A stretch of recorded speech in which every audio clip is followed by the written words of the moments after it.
Hey, John Kabakis here with another edition of My Take. You know, there's big news in the industry right now, in our hobby, but big news worldwide. Tariffs, there's trade wars, there's all sorts of things going on. The net result of all this is there's a very small trickle of product coming out of China, which has an impact on the hobby. Because, you know, we're used to having multiple releases every month, a lot of stuff going on, brand new cars showing up, a lot of videos and everything. Well, all that's kind of on hold right now. We're getting some stuff, but just not very much, nowhere near what we normally have. So there's been a dearth of news. But I've got some good news today, and it's coming out of the UK and Brooklin. Things are going really well at Brooklin. You know, they made some really hard decisions 4 years ago.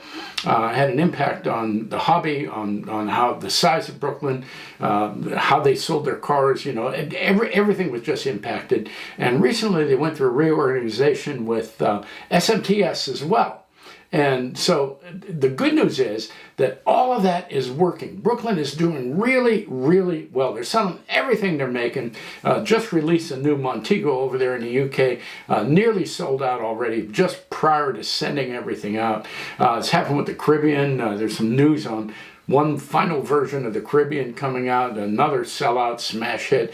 And the Camaro that we've been waiting on for so long is just about ready to be shipped. Now, there have been some delays on that, but I've had the opportunity to talk to Simon Elford at Brooklin. He wanted to bring some clarity as to why this model's taken so long, why it's so important to Brooklin, and why it's been so carefully worked out with Darren, Neil, Simon, and Chris. So we had a chance to chat today, and I'm going to share with you that interview that we did, and then I'll come back at the end and give you some more good news. So let's see what Simon has to say. Hey, Simon, how you doing? It's been a while since we've talked. Good to see you again, John. Yeah, no, it has been a while. We've been extremely busy, so yeah, no, I haven't had a chance to catch up recently. Could you repeat that? I said we've been really busy recently. So. You said you've been extremely busy. That is really good news. I'm just so pleased to hear that things are Yeah, going. Now, I understand you're pretty well buried under work. You guys have got your hands full. we are. Yeah, you know, we are. It's been surprising how well sales have gone, and you know, there's lots of new stuff coming. But we are. We're probably struggling to keep in front of it at the moment, and that's not been helped by some delays we've had with the Camaro, which has been such a huge success. That's put us back a little bit, but you know, in the meantime, new releases coming out behind it are selling out just as quickly as well. So we've just got to get our heads down and build faster. I know early on you had to rework the master on the Camaro. There was some complaint about flat roof that you fixed, and then the bonnet area you had to make some adjustments on. What other things did you run into that you had not anticipated? Yeah, so I mean, I want to apologise to everybody for the delay on the Camaro because we are a lot, you know, we have missed the delivery date by quite some margin. But I think, you know, we wanted to make sure this car was as perfect as it could be, especially as it's a 50th anniversary car. The bonnet was a problem, and then whilst we were doing the bonnet, we decided to redo the roof because it wasn't quite right, which meant at that point we'd already cast bodies and we'd already started painting, so that all had to be melted down and started again, which was a big decision to make, but I think it was probably the right one in hindsight. And that happened fairly quickly, and we've started getting back into paint again. We did have a huge problem with the decals, Uh, in the fact that they were reacting when we were laying them on the paint. They were reacting with lacquer, they were reacting with the paint.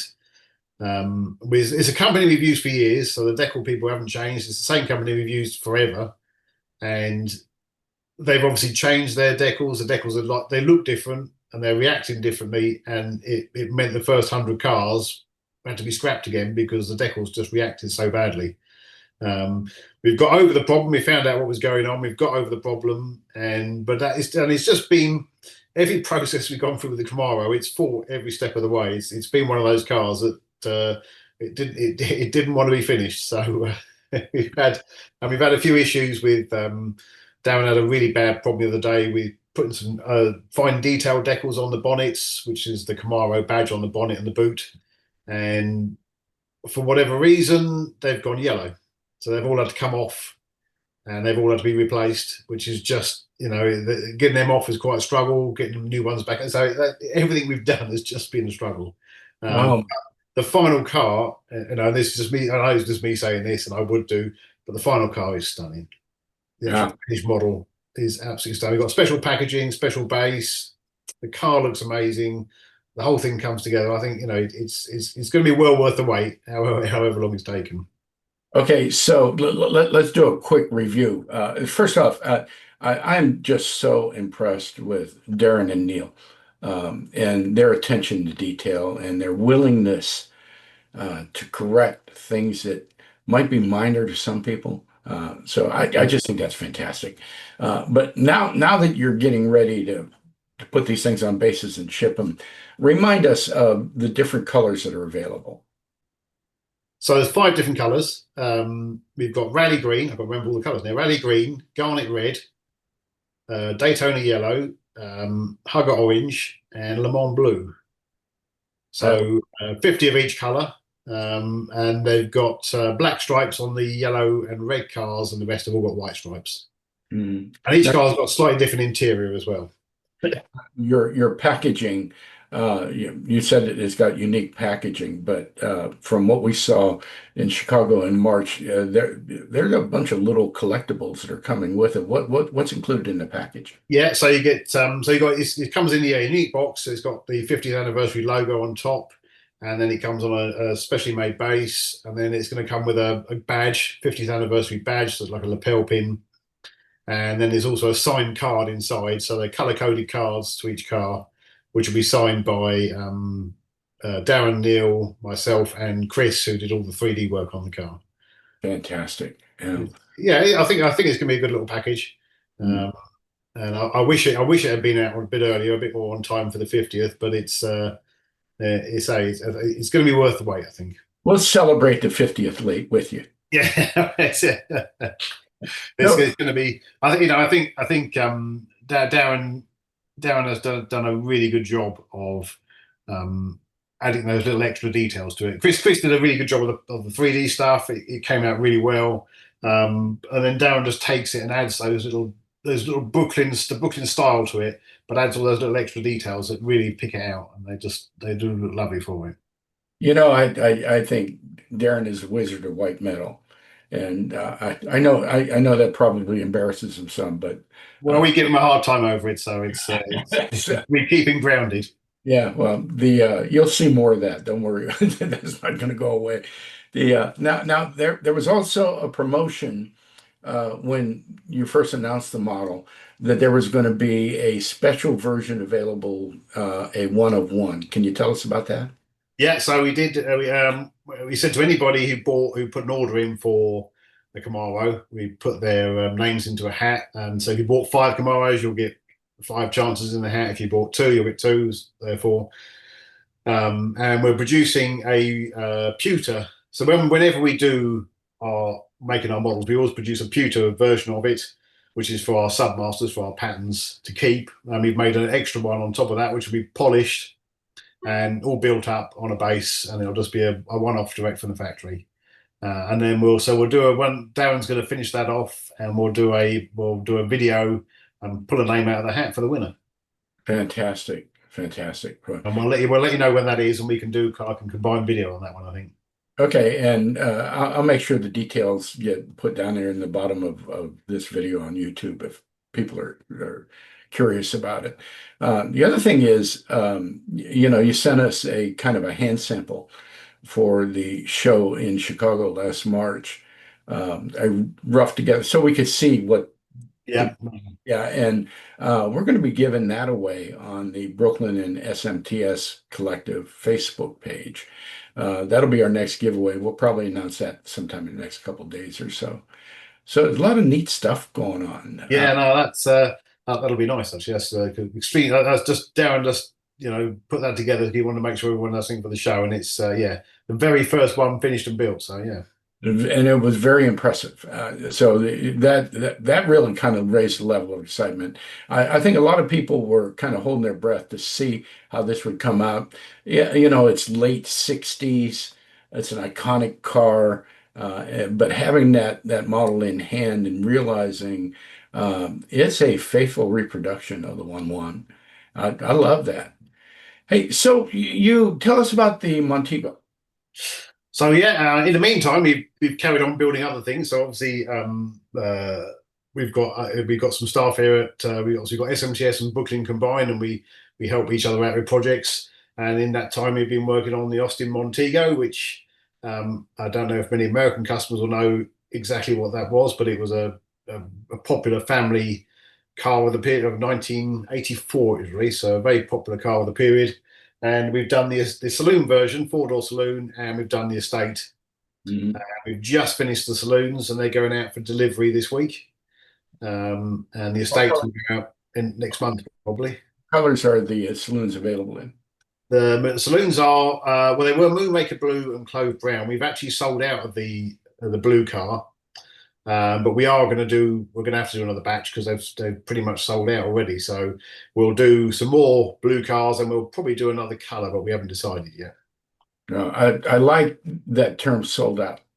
Yeah, Uh, no, we do as well. It took us by surprise actually. I thought the brown car would sell well, but it's the blue car that's really taken off. So we'll do some more of those. Um, that was a bold move, I think. The hobby desperately needs younger people. And the younger people that are going to come in are going to want to buy cars they grew up with, sat in the back seat with mom and dad or learned how to drive for the first time. And I'm just so glad that you've done well with that because that's kind of an everyday car. Yeah, no, definitely. It's not. I was always dubious about how those kind of cars would sell for us, but we did the Maestro and SMGS under the old Hastings Classic range, and that was a huge seller for us. I mean, that's one of the best sellers we've had in years. So, and you know, we've had lots of feedback on forums and online saying they'd love to see the Montego, and yeah, no, so we've done it, and it's paid off definitely. How do you think that is going to impact how you go forward with Lansdowne? Well, we got so obviously for Lansdowne, we have got the Avenger Tiger to do, which is the next release is going to come from there. So we've got to get on with those. But I think we are going to look at some more British Leyland vehicles from those 70s and 80s periods. Yeah, I mean, it certainly seems to be tapping into an area that people are wanting to see those cars. And I think bringing the Brooklyn range forward a little bit as well into the 70s and 80s. You know, we'll still do some of the older cars, but there's certainly a demand, and you're seeing that with some of the Chinese releases that they're doing a lot of 70s. Some of the big land yachts are doing a lot of those. Yeah, It'll be and selling they're, quite well they're for them. doing well with them too. There's a lot of possibilities here, and I think this new way of doing business. I know you fell under a lot of critique when things began changing, but I just want to remind folks that it was a matter of survival, and everything that you put in place seems to be working really well. Uh, Yeah, it's obviously SMTS was a bit of a shame. You know, we had to make some quite big changes here as well, and that's just a sign of the times, really. You know, 5 years ago, SMTS was doing okay, but in that period since COVID, you know, costs have gone up and sales have gone down a little bit for us, and it was changing really. We're doing more builds and less casting work, so we've just had to make changes, and by doing what we've done, we've certainly it seems to be working at the moment really well. So you know, fingers crossed it carries on down that line, and we're making it a viable company now. It stands on its own 2 feet. Mr. Bulgari is still there to back us up to do new projects. He does lots of things he wants doing, but on the whole, we're actually on day to day, working. We're surviving on our own 2 feet, which is not something that's happened for a long time. so you've had some hard decisions to make, but Yeah. things are looking up on both ends, and this cooperative work that you're doing, the where you're painting in Hastings and assembling near Bath and that sort of thing. That all seems to be working, and I think one of the things that I really enjoy is the fact that Brooklyn products still have that unique Brooklyn quality to them. And SMT products have their SMTS quality to them as well. So you manage to keep the identities of the products unique while working together on them. Yeah, no, definitely. I think Darren's quite key in that. In that, we make sure Darren finishes the patterns, and where possible, we make sure that they're built by Darren and Neil as well. But there's only two of them there. Yeah. They can't possibly keep up with demand. We are several months behind where we really should be. So we are, helping out down here, and by doing some of the Lansdowns here, that's helped them free up time to do other projects as well.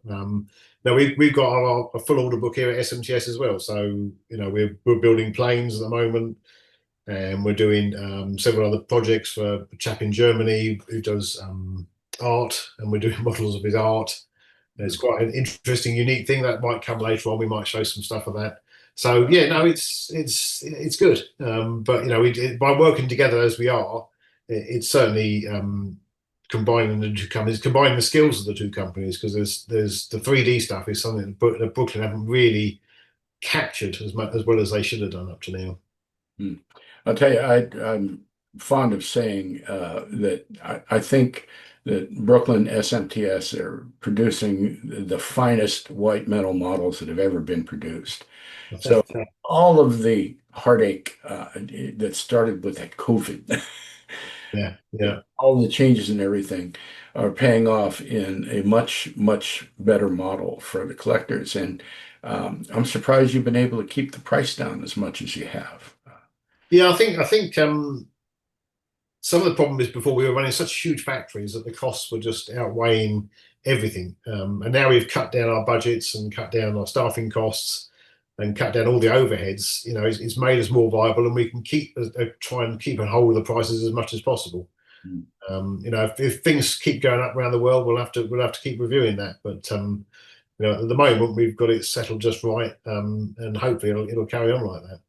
Have you seen much impact that the tariffs have had on your shipments? Not yet, no. I'll be surprised actually. I thought that might affect us more. But no, it seems to be okay. I think there's this de minimis amount, isn't there, that we can get under, and I think if we can try and keep under that all the time, we're pretty much escaping any kind of punishment there. And that's one of the reasons we'll probably ship the Camaros in two separate batches, because just to try and keep it under that threshold. But if anything, sales have actually picked up since then. So that's been good. Well, there's very little product coming out of China.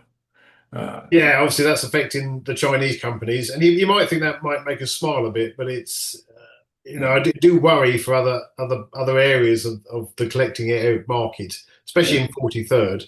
That we need competition, we need people out there producing other cars to keep the interest alive. Yeah.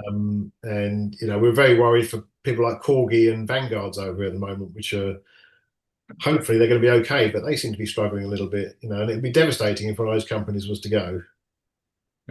Well, I think any movement of product, there's a lot of talk from people about, oh, I don't want to buy anything from China. But you look around your house, almost everything's from China. Yeah.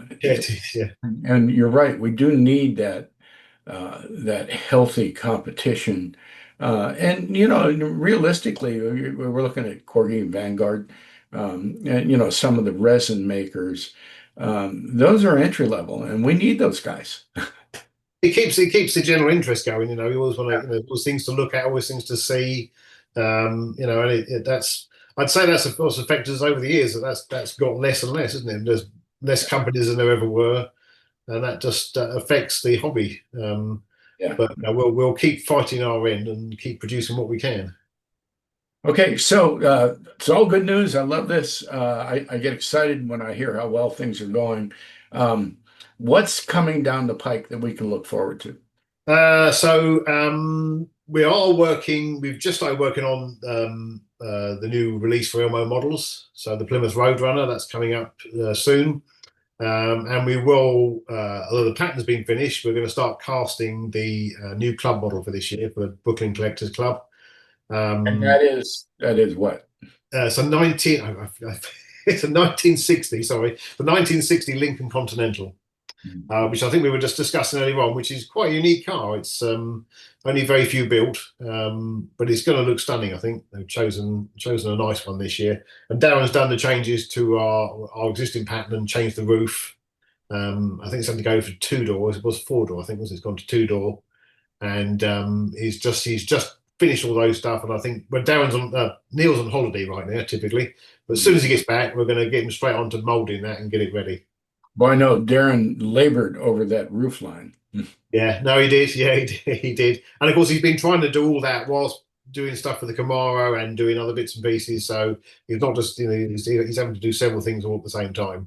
And when you're doing patterns like that, it's so in depth that it takes you a bit of time to get back into it again. So these days, I know I've had a look at it and it looks fine. It looks nice. I'm looking forward to the Roadrunner, looking forward to Lincoln. Can you talk about anything coming after that?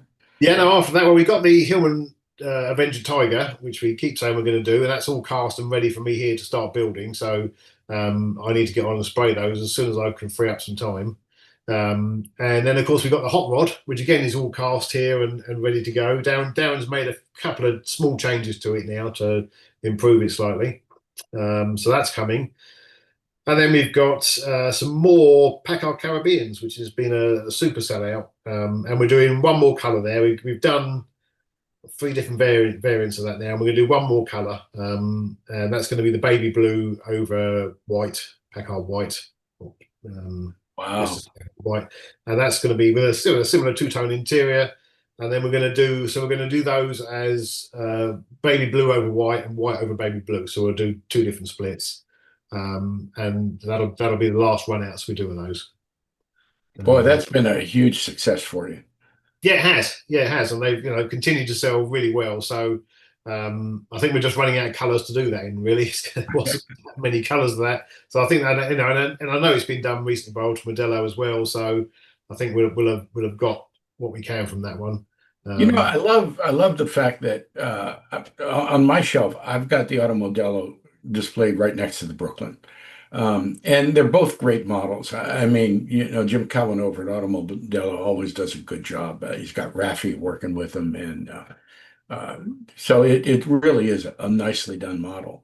But both models have their own type of presence. Yeah. Yeah, and I love that there was all this talk of, oh my gosh, Brooklyn can't release their Caribbean when Auto Modelo releases theirs, but I think different collectors have different motivations, and there were 2 groups of people that were very happy with their Caribbeans. Obviously, the white metal ones did well because you keep on making them. No, it's been a real surprise. I did think that because obviously Modelo have done theirs, and a lot of other people have released a 54 Caribbean. But we tried to put that extra effort into it, and it's paid off. Yeah, it paid off. So yeah, so that's got to come up. And I was just trying to think what else we got coming. Oh, we got the obviously with the Camaros, we haven't quite finished. When we've done the 50th anniversary Camaro, we've got Mr. Bulgari owns a '69 Camaro. And his has got the flat bonnet on it, the standard bonnet. So we're going to do his version from the garage. So that'll come next, and that's a Daytona yellow car. So we'll do that one, and then we'll look at doing some different variants of the Camaro as well. They'll be coming soon. And it's just there's lots of stuff starting to come through, and it's carrying on. Well, I know you have some projects you can't talk about, and I want to make sure that you don't tell anybody that you might be doing a My Take special. I couldn't possibly say. I had to throw that in there, Simon, because I want people to anticipate it. But you and I talked about doing something a while ago when we fit it into the production schedule, and I'm really excited over it. So we spoke about that a bit earlier on. I said we'll get on with that. I'm hoping once we've cleared the club model for this year, we can then get a bit more of a. I keep saying this, but every year we've had either a big move or a big change, and I think now we should have gone beyond that now. So next year we should just be able to concentrate fully on getting everything out on time. Do you have your production schedule planned for next year yet? Roughly, Yeah, I mean, it's never 100% because things just don't work like that, and plans change and things get delayed. So, but we know roughly, yeah, and the order books for next year, we're going well beyond next year. We're moving into 2027 already. So, Can you tell us whether or not there is another NB Center model coming? yeah, there will be. We've obviously got The the Cadillac Cadillac. V16, yeah, which is that's patterns all done on that one. So we're just really starting to look to mold that. But after that, we're in discussion at the moment with the MB Centre just to see there's several options that we could do next. Several cars are being measured, so we'll make a decision as to which one that's going to be next. I suppose that'll be down to Mr. Bulgary's decision, so he'll let us know what he'd like to see after that. Yeah, make sure you keep us in the loop on that. Yeah, no, we will do definitely. And there are, as you said, there are a couple of things. There's a couple of projects that I can't say anything about at all at the moment because they're not necessarily going to happen, but they're exciting. And there's another couple of new releases coming up, but I want to keep them under my hat for the minute just to make sure we've got them finished off. And I don't want to don't want to get people too excited too quickly. So we're working on something at the moment. Well, this hot rod is interesting. It really has an unprecedented level of detail, chassis detail, engine detail. Yeah, yeah, And we've seen some of that in 143rd before, but mostly off the resin side. yeah. The white metal and the detail that I saw on the hot rod on the engine is really well done. And I've never seen anything like that in white metal. And we wanted to try something a bit different, and the sample that we sent to the show and the one that's been around, that's more or less how it's going to be. There's a few changes. The front grill's been changed because it's apparently been told it's not quite correct at all. So that's been changed, and the tyres, we're working on a new tyre for it because the tyre wasn't quite right. But apart from that, it's pretty much how it's going to be. Yeah. Oh, cool. And the engine detail looks really good. Actually, makes the model. Well, thank you for taking time. I know you're busy.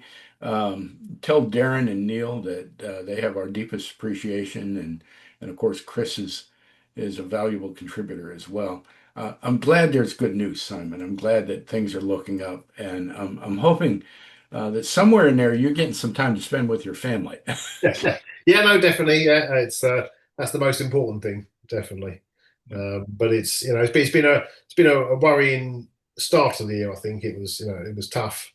Yeah. But with help from Italy and with the team over here, it's been great really, and we managed to restructure everything. And I think people seem happy.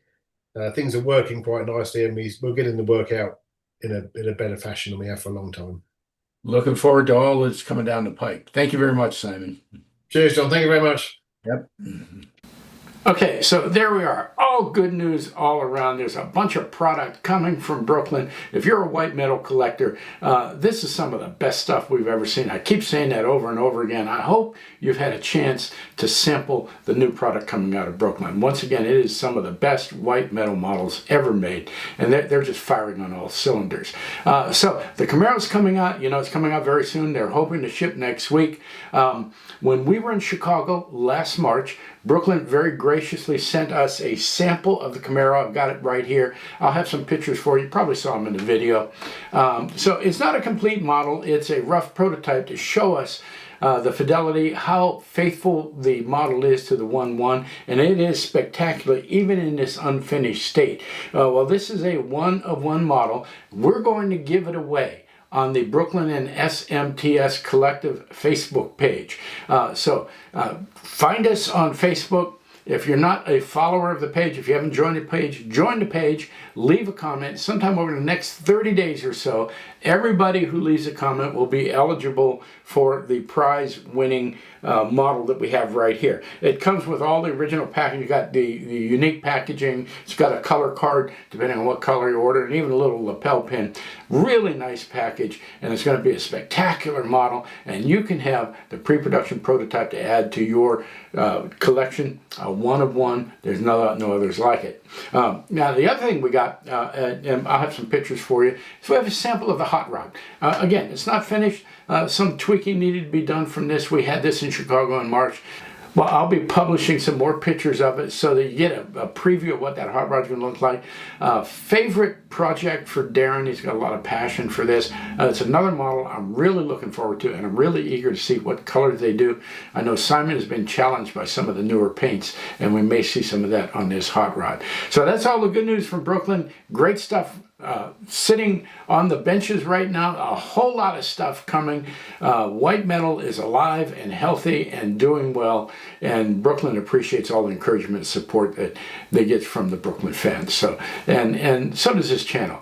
So that's all I got for now. I'll be coming back sometime within a week or so. I'll have a review of the new Landown Montego, another really nice looking model that's nearly sold out. So keep your eyes open on that one. Hey, if you liked the video, give me a like down there in the bottom right hand corner. Love to have you as a subscriber. We got a lot of news coming. Once this logjam breaks up on the product coming out of China, we'll have a lot more videos too. I'm looking forward to spending more time with you. Thanks for tuning in.